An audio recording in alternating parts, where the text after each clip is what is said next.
And yeah, the answer is yeah. Just to give you an inventory, wildlife inventory, and the easiest thing for me to classify and categorize is I just go from the largest to the smallest, and so starting at black bear would be about the largest animal we have here, and then white-tailed deer, coyote, red fox, gray fox. Did I say deer, white-tailed deer? And then porcupine, fisher, skunk, possum, raccoon, bobcat, feral cat, and on and on and on. Then there's the rodents, rabbits, and a whole litany. The largest population of mammal population of nearly every ecosystem is the rodents. The number of rodents and the diversity of rodents typically outnumbers all other totals combined. So there's so many rodents. So people ask me, what do you do when you see a bear? Well, I mean, I'd run. Why would I want to run? I mean, I want to watch that. I want to participate in this animal's life. I don't want to run from it. So how do I do that safely? I'll say, I'm sorry, sir. Tell me your name again. David. David, could you just come over here for a second? I'm just going to ask you a couple of questions and just answer them honestly. When I'm standing like this, how does this make you feel? Not bad. Not bad? Yeah. Pretty cool, yeah. All right. How about like this? Still okay. You still alright? Interesting. You're saying okay, but your body's shifted. Here. Well, let's just come over here then. Okay. All right, and we're still on a shift. Okay. Well, let me ask you this way then. Well, what this is telling me about you is you're pretty comfortable. Or you're not easily intimidated, are you? Or are you? I mean, you don't seem to be. Just trying to read your body language. Typically, if I stand, even back here, if I face somebody like this, start staring at them, it's like, hey, I sort of trust you. You're the naturalist of Mohonk. I sort of kind of trust you, but what's going on here? There's a question, okay? Well, so let me just do it like this. I mean, how do you feel? Okay? You're okay with this? Yeah. Really? Okay. Let's see. Let's try somebody else here. You know, I need another subject. Ma'am, what's your name? Kathy. I'm not cooperating enough. No, I asked you to be honest. Okay. I totally love it. How does this make you feel? It's all right. You okay with that? Oh, yeah. Yeah. Okay. You're getting into my space All right, now. just getting into your space. All right. Now, if you didn't know me, and we're kind of walking by, and you're standing there, and you're looking at the birds, and I come over and I stand like this. Looking at me? Yeah, and confront. Doesn't this seem a little confrontational? I Yeah. probably want to. Yeah, like, hey, dude, what the heck's going on? Why are you staring at me? Well, why would animals be any different than that? Right? So people ask me. I'm going to go back over here too in case a car comes. I don't want you guys to get pinned out on the roof. Bear again, just right there is fine. If you're a bear, let's say I'm coming along here, and I'm looking at the birds, and I'm tracking, and all of a sudden I see a bear. The first thing I want to do is not this. First thing I want to do Go sideways. is this. Yeah. Right? And then another great thing to do right away is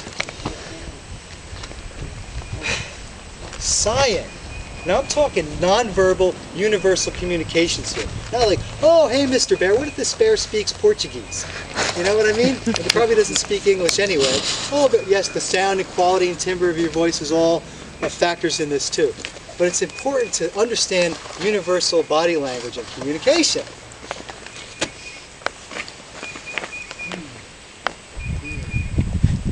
Another really fun thing to do, be careful too, and do the research on this, but I'll talk to you more about this. Another really relaxing thing to do when observing any wildlife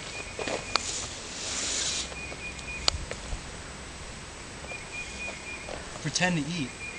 Eating is a universal communication of relaxation, right? Hey, you eat! Hey, I eat too! Hey, let's eat! Yeah. Hey, come on, let's eat! Right? So eating, pretending to be eating, puts everything around you at ease.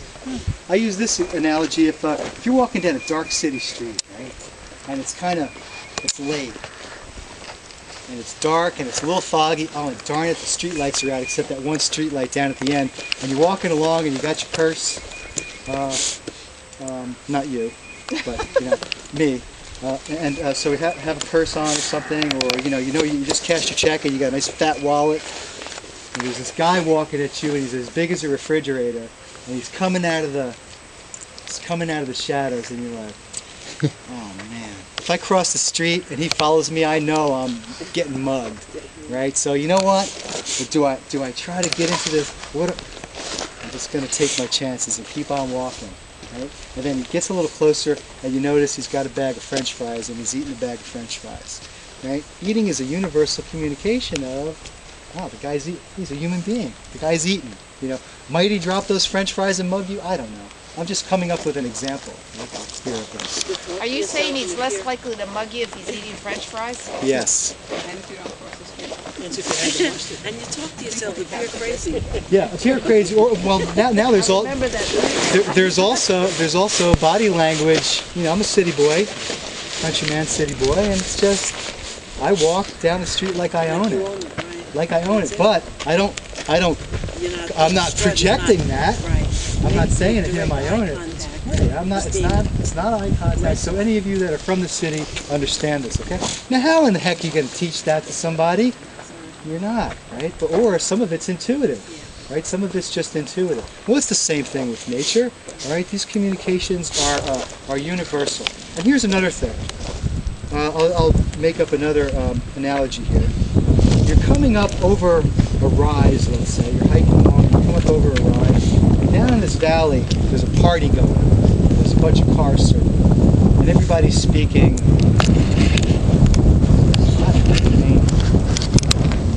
Portuguese or something, a language I don't speak. And there's a lot of yelling and a lot of activity, a lot of young people, a lot of activity. Couldn't you tell, even though you don't speak the language, whether it's a party or it's a fight? Isn't there something, even if there's yelling, there's something about the quality of the yelling that says, that's a party, man. Or, oh my God, there's a fist fight ready to erupt. So what I'm trying to impress upon you guys is that we all have an innate ability to read body language and read patterns and read feelings, not only in nature, but in each of us and also in ourselves. All right. Now this is some of the principles of martial arts. Some of the principles of many of the ancient martial arts is responding and learning about feelings. Part of the test, I studied ninjutsu, part of the test is to, one aspect of it is to be blindfolded and have the teacher strike at you with what's called a shinai. It's a bamboo sword. And you don't move based on anything else except the feeling of when your body's telling you it's the right thing to move. You're tapping into body intelligence, okay? So these are just reminders for things that we already know and we may have forgotten. So these principles and these skills and these talents are something that serve us very well, whether we're in the city or we're in the country or we're in the suburbs or no matter where we are, okay?